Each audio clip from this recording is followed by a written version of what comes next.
Lorsque tu rends service, ça doit venir du cœur. Lorsque tu veux rendre service, ça ne doit pas être une obligation. Lorsque tu veux rendre service, ça ne doit pas être une contrainte. Lorsque tu veux rendre service, ça doit être sincère, sans arrière-pensée. Aujourd'hui, tu prends la personne, tu acceptes d'héberger la personne parce que la personne est dans une situation quelconque. Peu importe la situation, ça doit être une aide. Oublie l'argent. Pourquoi tout le monde met l'argent devant chaque chose? Il n'y a plus le côté humain, le côté sensible en train de disparaître. Toi, tu prends la personne, tu l'héberges.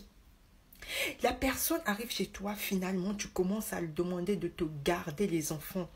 Il n'y a pas de souci. Et sauf que là, tu viens rajouter, ben, écoute, tu vas me garder les enfants, mais je veux te donner moyennant quelque chose. Vous vous entendez même pas. C'est toi qui proposes, parce que limite, c'est toi qui es en position de force.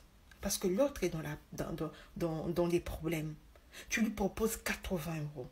Il n'y a pas de souci. Et quand le moment où toi tu as décidé de payer, la date où tu as fixé pour honorer cette charge, c'est-à-dire pour honorer ce que tu as dit, ta parole, tu commences à donner 50 euros. Ça vient d'où? La personne n'a pas le droit de dire, de parler, d'ouvrir sa bouche. Mais lorsqu'on te pose même la question de dire, ben, comment ça se fait que c'était 80 euros, tu lui donnes 50 euros? Ta raison, c'est qu'elle utilise l'eau. Sœur, ma sœur, mon frère, est-ce que tu sais que si tu prenais un enfant chez la nounou, tu déposais un enfant chez la nounou, combien ça va te coûter? Est-ce que tu t'es déjà renseigné? Ça ne te coûtera pas 80 euros. Arrêtez d'être méchant. Arrêtez de profiter des situations difficiles des autres pour les utiliser. Arrêtez de voir de continuer à profiter de la faiblesse des autres pour les utiliser. Parce que tu oublies en te comportant comme ça que cette personne un jour finira par sortir dans cette situation. Les situations ne sont pas éternelles.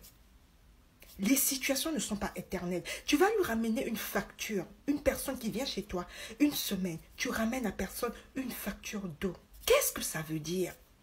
Qu'est-ce que tu penses? Tu penses qu'en une semaine, on passe chez toi une semaine, combien de litres d'eau la personne va utiliser pour que tu lui ramènes la facture d'eau? Ce n'est pas bien, ma soeur. Mon frère, ce n'est pas bien. Arrêtez de vous comporter comme ça.